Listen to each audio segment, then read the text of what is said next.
Hey, what up, everybody? This is Stevie Breach coming to you. Just the other day, I was able to watch Here Comes the Boom, a movie from 2011, and honestly, I was really surprised on how good this movie was.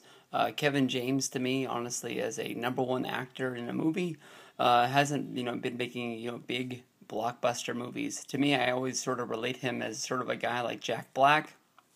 Jack Black's movies, when he was the number two comedy guy in it, were always excellent. In Hitch, in what was the other one?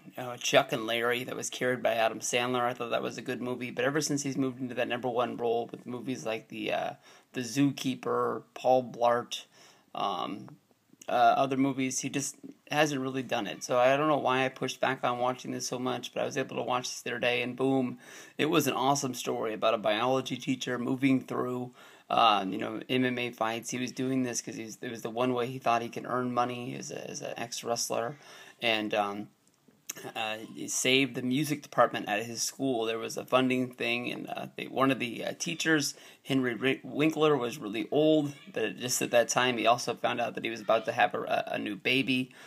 So he decided that he was going to go out and try to save this guy because he was his hero, and he didn't want to see a new father lose his job this close to retirement and have to do everything. So the fighting part didn't really make much sense. Him taking dives, losing fights, but still being able to get paid to save the music department, but also being booked in more fights and seeming like he was moving up the card, not fighting in backyards, not fighting in school garages and things like that. But somewhere along the way, UFC commentator noticed him and decided that they liked his story and thought it would add to the pay-per-view of UFC 176, booking him out there to go out there and fight a guy named Dietrich.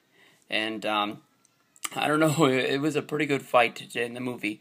Right out of the gate, you could tell that the fighter was pissed that a guy that is a biology teacher, he got pretty slimmed up for this role, but basically a borderline fat guy from the King of Queens is standing in the octagon with him, came out there, gave him a flying Superman punch, didn't even want to touch gloves with him to start the fight, and everything he threw at him in the first round, he wasn't able to knock him out.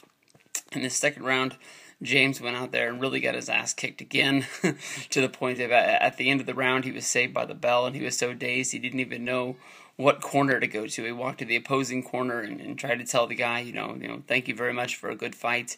Once he got back to the corner, he thought about quitting, and Henry Winkler told him that, no matter what you do from here, you've already inspired all those kids back home, and they're going to look at you as your hero, and you really, got inspired on everything like that. So, they walk out, and as they come out to start round 3, the fighter comes out, and he touches gloves with them to say, he had earned his respect, and he hung in there with them. He got locked into submission lock, and basically it looked like he was going to be all over, but he found the superhuman strength to pick the guy up off the ground and just sort of just boom, lay him right down into the ring. TKO, and it was over. The guy was all knocked out. Selma Hayek ran down there, gave him a huge kiss through the thing. There was the chick that he was chasing through the whole movie, another teacher that was at the school. So it all ended well. But UFC 176, Paul James gets the big win, and Here Comes the Boom. Hopefully you guys all check this movie out, and if you haven't and you passed on it, listen to what I'm saying. I'm telling you right now, it's a good movie. It was funny. I was entertained.